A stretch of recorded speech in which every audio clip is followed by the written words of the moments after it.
Hai semua, Assalamualaikum warahmatullahi wabarakatuh. Ketemu lagi ya bareng aku Feti Ira. Hai teman-teman semua, apa kabar hari ini? Semoga kita semua selalu dalam keadaan sehat ya, amin.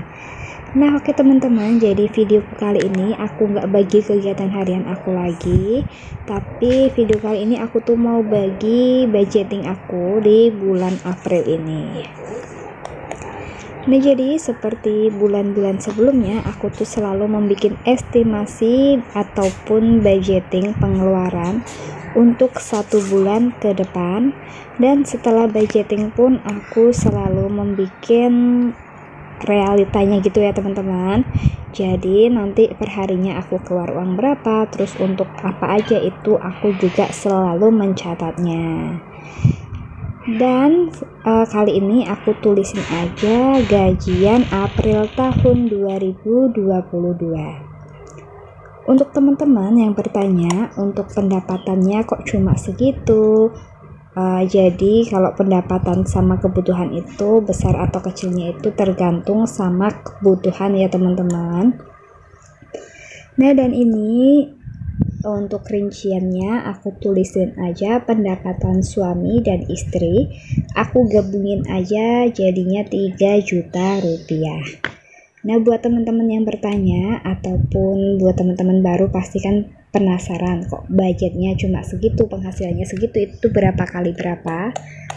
Jadi untuk suami aku untuk pendapatan bersihnya itu 1.900.000 serta sisanya itu aku ambil ya teman-teman. Jadi kalau teman-teman yang udah lama ngikutin aku pasti paham dari dulu pendapatan aku berapa, terus sekarang berapa, dan alhamdulillah ya teman-teman, sekarang itu untuk penghasilan aku walaupun dari rumah udah mendingan daripada dulu aku kerja ikut orang gitu. Tapi aku tetap nggak mau berboros-boros ria walaupun penghasilan aku udah berlebih, maksudnya udah lebih baik dari sebelumnya. Aku tetap menganggarkan budget 3 juta per bulan ya teman-teman. Jadi untuk 3 juta ini aku untuk kebutuhan dan kewajiban, selebihnya aku pengen tabungin aja. Nah yang pertama di sini budget penghasilan 3 juta. Mohon maaf ya teman-teman, aku sambil ngelonin Devano jadi agak grogi gitu, ngomongnya juga agak susah. Yang pertama di sini aku menganggarkan untuk kewajiban. Jadi kewajiban ini benar-benar wajib banget, nggak bisa di skip sama sekali ya teman-teman. Yang pertama ada angsuran rumah sebesar 850.000. Terus aku juga ada angsuran listrik, bukan angsuran ya, ngisi token sebesar 255.000. Jadi aku naikin 5.000 gitu. Kan kalau beli 250 itu pasti ada tambahan untuk adminnya ya teman-teman. Terus lanjut juga untuk pendidikan anak 255.000, itu untuk sekolah 150.000, untuk les 85.000 serta TPQ ataupun ngaji di sore hari itu 20.000. Lanjut juga ada kuota 120.000, itu untuk aku dan Pak suami dan lain-lain. Lain-lain itu untuk kebersihan ya teman-teman, kebersihan dan juga air bersih gitu. Itu aku anggarkan 50.000. Nah biasanya itu tidak sampai 50.000. Jadi untuk total semuanya itu 1.530.000 rupiah. Setelah itu aku mau lanjut aja ke poin yang kedua. Yang kedua ini ada kebutuhan. Harusnya ini tuh ada kebutuhan wajib gitu ya teman-teman. Karena untuk kebutuhan ini nggak bisa di skip, tapi bisa dihemat. Jadi kalau teman-teman kepengen hemat, kepengen bisa nabung, nanti bisa diperkecil dalam kebutuhannya. Nah untuk kebutuhan yang pertama di sini aku anggarkan untuk membeli beras 5 kilo saja. Aku kasih budget 60.000 rupiah. Kenapa cuma 5 kilo? Karena aku pasti dapat beras dari kantor Pak suami sebanyak 5 kilo, dan kadang juga aku dapat kiriman gitu ya teman-teman untuk berasnya. Lanjut yang kedua itu ada gas. Untuk uang gas 40.000. Sebenarnya untuk sebulan itu aku satu tabung 20.000 ya teman-teman, tapi kadang udah 3 minggu itu udah habis, jadi aku anggarkan 40.000 rupiah. Setelah itu aku juga menganggarkan untuk belanja bulanan, masih sama ya teman-teman, 200.000.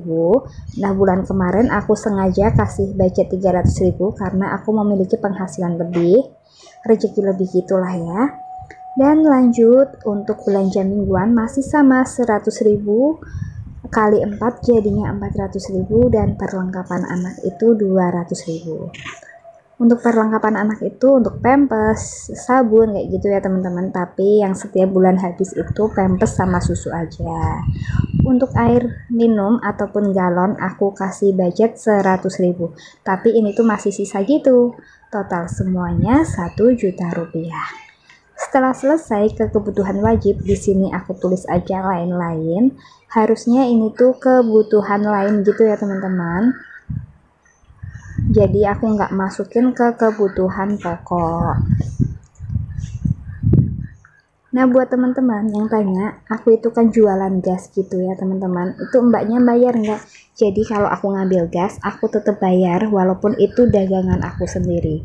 Jadi bisa dilihat nanti kan keuntungannya bisa kelihatan gitu ya teman-teman. Sedangkan keuntungannya nggak aku masukin ke income, mohon maaf ya teman-teman. Jadi itu nanti aku jadiin aja buat tabungan, ataupun kalau aku kepengen beli sesuatu aku bisa ambil dari itu. Kayak perintilan rumah, kadang aku bisa dari situ ya teman-teman. Nah ini untuk lain-lain aku kasih aja buat acara Ramadan.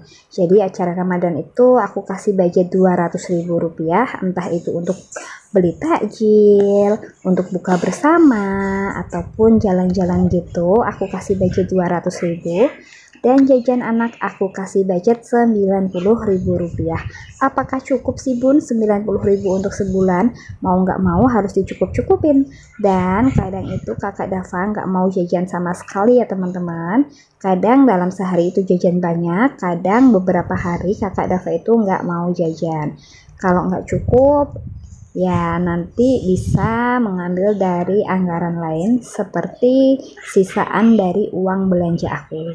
Jadi kadang uang belanja aku itu selalu sisa gitu, makanya itu bisa buat jaga-jaga jajan anak. Nah setelah aku total semua dari kewajiban, kebutuhan, dan kebutuhan lain-lain, di sini aku masih memiliki sisa uang sebesar 180.000. Terus aku anggarkan untuk sedekah sebesar 80.000, dan sisanya masih 100.000 aku gunakan sebagai dana darurat. Nah terus pasti ada pertanyaan nih di sini, Bun kalau kondangan gimana? Terus emang nggak ada ya acara jenguk-jenguk bayi kayak gitu? Ada ya teman-teman, tapi kan kadang itu nggak berbarengan, dan alhamdulillahnya paling belum tentu ada setiap bulan. Jadi kita itu bisa ngumpulin dari dana darurat. Jadi kalau untuk jenguk-jenguk kayak gitu sebenarnya sih dianggarkan dana sendiri, tapi berhubung penghasilannya itu mepet, jadi aku menyisihkan dari dana darurat. Terus di sini juga pasti ada pertanyaan untuk transportasi ataupun uang bensin, terus uang jajan Pak suami, bekal Pak suami kayak gitu. Jadi untuk uang bensin dan jajan Pak suami itu aku nggak pernah mengeklaim ya teman-teman. Jadi aku nggak pernah mengcovernya, itu semuanya tanggungannya Pak suami. Nah untuk penghasilannya Pak suami dari mana? Kalau suami itu kadang cari-cari tambahan di luar selain kerja pokok gitu ya teman-teman. Kadang Pak suami itu cari ikan ataupun nerima servis-servis HP gitu. Nah uangnya bisa dikumpulin buat jajannya Pak suami sendiri, terus kadang juga buat beli bensin, kadang juga sesekali jajanin anak juga. Nah pokoknya sih kayak gini aja budgetingnya aku. Semoga ini tuh bisa menginspirasi buat teman-teman yang kira-kira kebutuhan dan penghasilannya itu hampir sama dengan aku. Jadi abaikan ya teman-teman kalau gambaran aku jelek, diambilnya poin-poin pentingnya saja. Dan kebutuhan setiap keluarga itu berbeda, nggak bisa disamakan. Oh iya, untuk tabungannya mana ya Mbak? Jadi untuk tabungan ini aku ambil dari angsuran rumah. Angsuran rumah itu kan 850.000, itu aku sudah ada lebihan ya teman-teman. Udah ada lebihan sekitar 30 ribuan gitu. Nah jadi kalau nabung itu nggak harus banyak, tapi sedikit demi sedikit asalkan konsisten. Jadi kira-kira begini aja videoku kali ini. Terima kasih buat teman-teman yang sudah nonton video aku sampai di menit ini ya. Buat teman-teman yang belum subscribe, jangan lupa untuk subscribe ya, like dan komen. Mohon maaf apabila ada salah-salah kata dalam video ini. Aku pamit undur diri. Wassalamualaikum warahmatullahi wabarakatuh. Bye-bye.